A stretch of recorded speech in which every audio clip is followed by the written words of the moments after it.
I made it to the cafeteria without being spotted by any patrolling teachers. I had Velus's note, but I really didn't want to bother trying to explain myself to anyone. I stepped through the door and immediately spotted Brenna. What is she doing? She was curled up on one of the back tables, sunning herself. Just like a freaking cat. How does she even get away with this stuff? I shook my head, deciding it was better to just not question it. At least she was there. The question was how to approach her. I quietly made my way toward her, trying to make as little sound as possible. She immediately propped herself up on her arms and looked around. Our eyes met. For a split second she froze, then she hopped off the table and started out the side door. Can you stop being a cat for 2 seconds? Dang it! I just knew she was going to do that. Wait! She did not wait. She didn't exactly run from me, but she was definitely making an effort to avoid me. Brenna, I just need to talk to you! Rude. She disappeared through the door. I rushed after her. But I didn't make it in time. When I ran out into the hall, she was nowhere in sight. Where did she even go? There was no way she'd had time to run off. I was literally right behind her. Why is she avoiding me? I had definitely gotten the feeling she didn't like me, but I wasn't sure why that meant she had to run off like that. Damn it. I poked around the hall for a few minutes, but didn't see even a hint of her. Frustrated, I retreated back to the stairs. How could she disappear so fast? With a heavy sigh, I flopped on the bottom step. More than that, why would she blatantly run away from me like that? Considering that she also ran from me in the courtyard too, it did at least confirm my suspicion that the door she'd gone in must lead to somewhere in the school. I didn't know how else she'd have gotten down to the cafeteria so fast.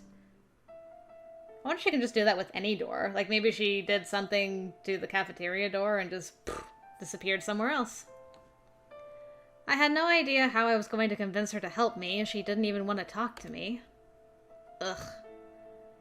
I needed to just take a few minutes to regroup. I left the stairs and headed for the nearest restroom, trying to figure out what to do next. I reached it as someone was coming out of the boys' restroom next door. I quickly ducked my head, but not before I made eye contact with that Matthew guy Adrian hung around. Matthew, where have you been? Or he used to. Come to think of it, Adrian had kind of abandoned his little clique to hang out in the club lately, and the rest of them never bothered to show up. I tried to ignore him as I pushed open the door and stepped into the bathroom. Ugh. Matthew name drop and they don't even show him. Matthew? You sus, man. Digging my knuckles into my eyes, I went to the sink and turned on the water.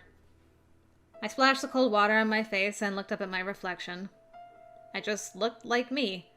As much like me as I'd ever looked. But I knew that somewhere behind those eyes was another person. It was a strange sensation. I set a hand on the glass, glaring into my own eyes. I'm not letting you win this. It's never a good sign when you start having conversations with yourself. I whirled around, heart in throat at the sound. Not only had I not heard anyone come in, but... A guy? Rude. Well... Hello, Sussy McSusserson. Adrian's friend again? What the actual heck?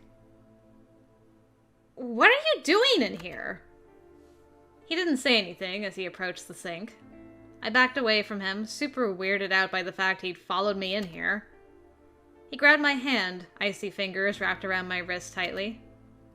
What are you... I hope for everyone's sake that you solve your issues on your own. What's that supposed to mean? It means you need to be trying much, much harder. What? What? He didn't bother to answer and just left me there, staring after him in confusion. He followed me into the restroom just to say that? What issues was he even referring to? And he touched you for a reason, whatever his power is. Mark? Surely Adrian had told him that the Raven thing wasn't a thing. The only other issue I had right now was the whole changeling thing. And as far as I knew, that didn't affect anyone but myself. Why are vampires so weird? Not to mention so stupidly dramatic about everything. I dried my hands and pushed thoughts of Matthew, Mark, and every other stupid vampire out of my head. I needed to find Brenna. That was all I was going to focus on for now. Random Matthews random. That was easier said than done. Somehow Brenna had managed to evade me all day. I had skipped class and spent all day hunting around for her. I caught sight of her a few times, but never actually caught her. After the final bell, still having not actually caught up to her, I stopped by my locker, more out of habit than because I needed anything. I was fiddling with the lock, my mind 1,000 miles away. But after the third attempt with the combination, I may have had a bit of a tantrum as I yanked at the lock and handle, trying to pull it open. The latch slipped out of my grasp and snapped back into place, catching the tip of one of my fingers in the process. Uh-oh. I let out a short scream of pain and frustration as I threw my book bag on the floor and yanked my hand away, examining the damage. It was bleeding slightly, a bruise already forming under the cut. Great! Whoa! You okay? I let out a long, frustrated sigh. Yeah, I am. Oh, it's Elliot. Thank goodness. I looked back over my shoulder, giving Elliot a tired smile. It's been a while, man. How you doing? Just frustrated. Your hand. Please don't offer to lick it again. We had that moment. Well, let's not do that again. It's just a cut. I'll grab a bandage from somewhere.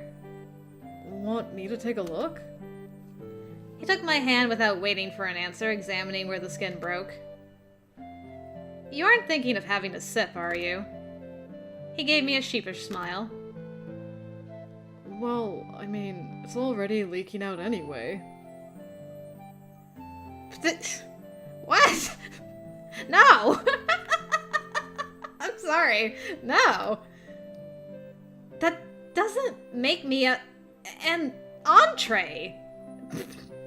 There's not enough even there to be an entree. More like an appetizer at best. I might have been weirded out, but he was giving me a teasing grin, so I knew he wasn't serious. Or at least not too serious. Might be shooting a shot, but I'm gonna knock that one down, sir. Give me that! I yanked my hand back away from him, holding back a laugh. Cannibal. Well, it's not really cannibalism since... Oh my god, just stop it! I shoved his shoulder playfully. You know what I mean. He grinned at me. I smiled and sighed. Thanks. For the laugh. I really needed it. Hey, no problem. You definitely looked kind of down. He reached and tucked my hair behind my ear. Man, all the boys are just like, hey yo, I heard you and Marc are fighting. You wanna, like, go out? You wanna be, like, all flirty in the halls or something? I'm just gonna touch you everywhere. I know we've all been pretty busy, but I hope you know if you need anything, you can rely on us. I know that. Thanks. He placed a finger under my chin and lifted my head slightly.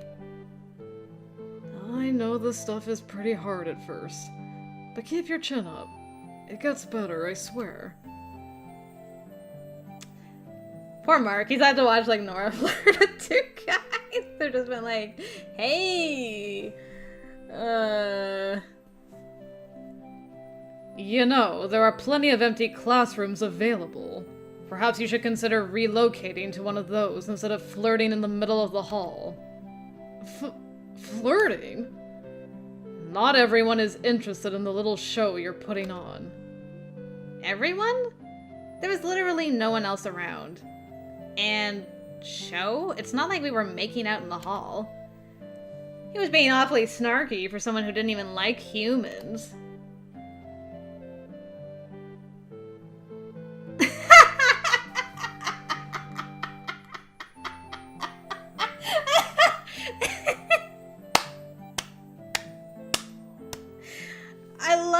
third option. I don't know if that's right. But that is basically what he said. Oh, I love that. Oh, that's so clever. I mean, if you bite your lip and say nothing, you're basically admitting, yeah, we were flirting. The top one is just aggro town. I like this one because it's more teasing, and I just really like how it's worded. I don't care. It might be this, but I'm going for this. So now it's get thee to a nunnery. Really, Mark? A nunnery? You know, from Hamlet. Be thou as chaste as ice, as pure as snow. Thou shalt not escape calumny. Get thee to a nunnery. Go.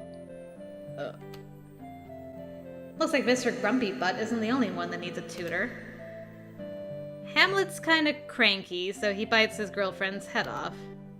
You are not my girlfriend. I looked up at him, a dry smile on my lips. No, that's for certain. But you are biting my head off about something stupid, so I felt there was a correlation. If I recall, Hamlet was cranky about his mother's infidelity and his father's murder. Well, when I murder your father and sleep with your mother, you're welcome to bite my head off. Until then, how about you just go away? Because if I flirt, and with whom I flirt, is none of your business. Elliot let out a soft whistle and looked toward Mark curiously. Mark let out a noise of disgust and must have thought better about continuing to argue. He stalked away, leaving Elliot and I alone. Yeah, get wrecked, fool. Elliot shot me a sidelong look. You okay? Yeah. I thought you two were getting along. Yeah, well, not so much. Anyway, about what you said earlier. About asking for help. Actually, there is something you can help with, maybe. What's that? You're friends with Brenna, right? I see you guys together sometimes. Friend is kind of a strong word. I need to talk to her, and it's really important. I think she's avoiding me, but this isn't something I can let go. I have to talk to her. I tried to find her all day today. I saw her a few times, but she was definitely trying to run off without talking to me. Do you have her number or something? Maybe I can try to text. She doesn't have a phone or anything. Then maybe if you can tell me where she lives? I don't want to go that far, but this is really important. He looked up and down the hall, then leaned in close. Look, I'll just say this. You know that black cat that hangs around my house? I recommend catching it. Like, ambush it, throw a blanket on its head and drag it into the woods. That's kind of violent. Is that really a better way than just being like, hey, as a favor to me, could you talk to Nora? You know, you should catch this cat that probably will claw your eyes out as soon as you let go of her. Just drag her into the woods. Catch the cat. Why? I really can't say anything more than that. Just trust me, okay? But... Sorry, I have to go meet Danny. Like I said though, just try it. Elliot, this is the worst idea. At the very least, you could do it and drag her over to where I am. Sheesh. I watched him run off down the hall toward the stairs, still wondering what the heck that advice had been about. Why did I need to catch the cat? Was it Brenna's cat? Is Elliot telling me to hold her cat hostage? But if it's Brenna's cat, why does it live at his house? Ugh. Fairies. Okay, so I had to plot to catch Brenna's cat, if I couldn't find her before then. For the time being, I just head up to the club room to wait for Allie. Hey Allie, do you know why Elliot would tell me to catch Brenna's cat? Well, actually... I started down the hall in that direction, but didn't get far before I saw a familiar figure down at the far end leaning against the lockers. Spencer? What's he doing? I slowed my step, approaching him cautiously. Spencer? He straightened quickly as soon as I spoke. Geez, he looks pale. You okay? He scowled at me. Of course I am. I was just leaving for work. Are you sure about that? He took 2 steps before he nearly hit the floor. Whoa! I caught him as he swayed. Jeez, are you okay? Just dizzy. Something's not right. What's going on? He shoved me away. Just forgot to eat lunch. You're this dizzy just from not eating lunch? I didn't have breakfast either. Not eating on top of not sleeping well is never a good combination. I never said I wasn't sleeping. But you aren't, are you? Come on, I'll drive you home. I don't need you to drive me. You're barely standing. I wonder if this is some sort of residual result from the incident with Adrian. Everyone had said he should recover from that quickly, though. To my surprise, Spencer actually pulled the keys out and handed them to me.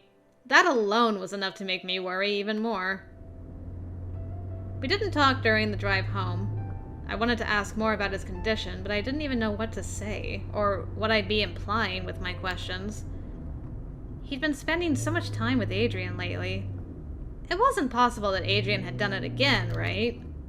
Spencer wouldn't let him. He'd say something. Raven. And given how angry Adrian was at the sheer thought of Marc using me that way, I couldn't imagine he'd do something that reckless. Still, I couldn't shake the feeling that something was wrong. Why else was Spencer so tired? I decided I'd need to watch him for a few days, then decide what to do. If I found out something really was going on... This time I didn't have anything holding me back from going straight to Velos. Once we made it home, Spencer went straight to his room to sleep. I spent a little while lurking in my room, fretting, but there was nothing I could do besides worry. Maybe he really is just tired. He had been under a lot of stress. It was a lot to absorb. I told myself that, but I couldn't quite ignore the knots in my stomach. It felt like all of this was finally going to be over soon. If something happened to him now... I bit my lip anxiously, finally deciding to head outside for a bit. At any rate, he was safe in his room now. With him out of the way, I had a cat to find. Nora, honey, time for bed. Yeah, I'm going soon. Working on homework? Yeah, just a random project. Okay, don't stay up too late. You and Spencer both need to try to get more sleep. I heard her footsteps retreat as I studied the journal in front of me, rereading the words I'd written after the strange encounter I'd had earlier. Oh, okay. After Spencer had gone upstairs to sleep, I knew I'd have a couple of hours until Mom got home since we'd returned earlier than usual. So I armed myself with an old coat and went on the hunt for Elliot's black cat. Or the one he'd told me to find, anyway. I wasn't sure why I was trying to catch her, but when I found her curled up and sunning herself on the recycle bin in front of his house, I sneaked up on her. In one motion, I threw the coat over her head and scooped her into my arms. Then I hightailed it to the woods with a hissing, spitting, angry bundle of cat in a coat, feeling like a criminal. I didn't let her go until we were well past the tree line behind my house. I wasn't sure what I was expecting to tumble out of the coat when I let the cat go. This is interesting. We're actually seeing this in the past, not present. I was not expecting that. It wasn't Brenna, but when I lowered the coat and opened it, the small figure that rolled out rapidly shifted into my very, very cranky classmate. I just stood there gaping at her while she glared at me like she was thinking how best to gut me. Brenna? You're Elliot's cat? Brenna didn't try to run from me at that moment, thankfully, because I was still reeling from the fact that she was a cat. In that moment, I doubt I'd have even thought about chasing her. Instead, an argument ensued, with me trying to convince her to help me with my fairy issues. She had been less than enthusiastic.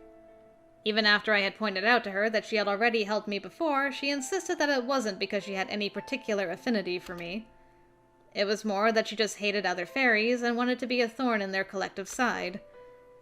But she didn't think that was enough reason to reveal a major secret to me, a human. "Then what do you want from me?" "Firstborn? Or maybe just your little brother. I'm not turning my little brother over to you. If you don't have anything of value, then I don't see why I should help you." "How about because you're a decent person?" "No fairy is a decent person." I really couldn't argue with her there. She had started away from me at that point, clearly not intending to help, so I did the only thing I could think of. I tackled her to the ground and refused to let her leave until she helped. Go get her, girl. She fought back. Hard. We actually wrestled in the wet leaves for quite a while. I lost several chunks of hair. Well, it's a good thing it's not your body. To say nothing of the scratches. It was hard holding on to someone that was a cat one minute and a person the next. But I held on. This was my life, my everything at stake, and I had no intention of letting another fairy win. And finally, when I had pinned her down, both of us covered in mud and leaves and scratches, she reached up and touched my cheek in a surprisingly gentle way. She said she didn't think it would do any good, but that she would at least tell me a little bit since I was too stupid to figure it out on my own. But in the end, all she gave me was a riddle, one I still hadn't figured out. To send a changeling far away, find those dear to brides on their wedding day. Right. Oh, man, I can't remember that flower, but yeah, it's the kind of flower that brides would hold in their bouquet. A bloom that's graced as the first rose, a lens to spy fair folk so close. The second one rings dead men's knells, and raises the dead with fairy bells. A fairy cup to bind, to steep, to find the treasure you wish to keep. 3 by 3 will be your guide, grinding flowers side by side. Mix well with what makes the rain, but bathe not to ward off pain. In witches' hours, when all is dark, safely part the twining sparks. In 7 points you must kneel, or else be loosed from Fairy Hill. With that you set the fae to roam, and bring your stolen child home. That was actually quite a bit of info. It was probably all I could have expected from a fairy. I was so startled by the gesture that I loosened my grip on her for a second, and before I knew it, the black cat was bounding away from me into the trees. I sat in the woods reciting the poem to myself several times before I finally climbed back up to the house. Mom got home to Spencer still sleeping, and me cleaning up the cat scratches on my face and arms. I mulled the riddle over through dinner, through doing the dishes, through my shower. And now I was laying on my bed still trying to figure out what it meant. The first part was definitely directions on how to make some sort of infusion I needed to drink. An infusion of flowers. Not surprising, since there were many flowers important in fairy lore and magic. The first rose. That one was definitely a primrose, and I was pretty sure the second flower was foxglove. I didn't know what fairy cup meant. Some kind of drinking utensil I had to steep the infusion in, I guessed. But I wasn't sure what that would be. Maybe a mushroom cap or something? That's what I was thinking. I wrote down a few possibilities to look up. 3 by 3 will be your guide. Probably telling me I needed 9 parts of each ingredient. 3 was an important number to fairies, and multiple of 3 frequently appeared as well. But what did bathe not to ward off pain mean? I couldn't take a bath? Or maybe it was just saying I shouldn't bathe in the infusion? Wasn't the point of infusions to drink them anyway? Though, I suppose logically it did make sense that in some cases you might pour a potion onto something to get the desired result. And in this case, I shouldn't do that. Because it would hurt. I made note of that, assuming I was at least on the right track. Nora, you're so smart. in witches' hours probably meant sometime between midnight and 4 a.m. In much lore, midnight was the witching hour specifically, but sometimes it referred to the hour between 3 and 4. Sometimes specifically 3:33 a.m. Regardless, since it said hours, it probably meant I didn't have to drink it right at midnight or any other specific time. Still, might be best to plan for midnight just to be safe. I tapped my pencil on my chin. I had no idea what 7 points I should kneel in. The 4 cardinal directions were important sometimes, but anywhere you stood would technically be inside the cardinal directions. Plus, what would the other 3 points be? And what did the part about being loosed from Fairy Hill mean? Isn't that what I was aiming for? To be released from Fairy? I definitely would need some help to work out all the details. I finally set the journal aside and flopped back. I didn't know how much longer Allie's herb solution was going to hold out, but I really needed to figure this out quickly. I drifted off to sleep with that thought in my head. I also somehow, changed into pajamas as I fell asleep. Magic! I woke suddenly, standing next to my door. I was facing it as if I had been trying to leave, which I probably had. Ugh. I realized that both hands were hurting. Confused, I looked down at them and realized I'd been clenching them so hard my nails had cut into the skin. Jeez. Sorry to inconvenience you, little fairy, but I'm in no mood to be kidnapped tonight. Frustrated, feeling upset, I returned to my bed. I was about to crawl back under the blankets when I heard a strange sound coming from the bathroom. Or Spencer's room. Again. I left my room and went quickly through the bathroom to peek in his door. His room felt really dark. Why is he always leaving his window open? It's freezing in here. I tiptoed into his room, intending to shut the window again. Given the time of year, leaving it open was probably dangerous too. Who even knew what might slip inside? I was about halfway across the room when Spencer sat up in bed suddenly. I froze, staring at him wide-eyed. He didn't really seem to notice me at all. He looked in my direction blearily, but it was like he didn't even see me there. I was having the dream. Don't take her. It's my fault. Is he still asleep? He muttered something incoherently. With a frown, I went to his bedside. He was still mumbling. Spencer. He finally looked at me, expression confused. I wasn't sure he was really fully awake. Nora? You were talking in your sleep, and you left your window open.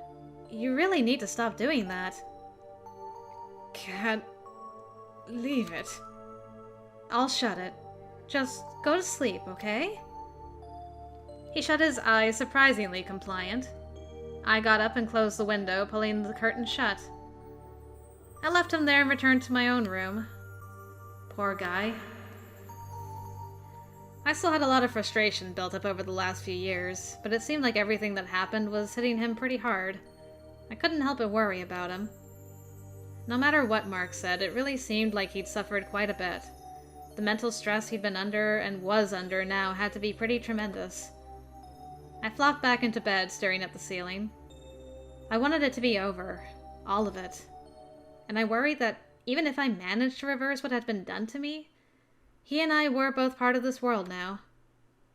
What if it was never really over?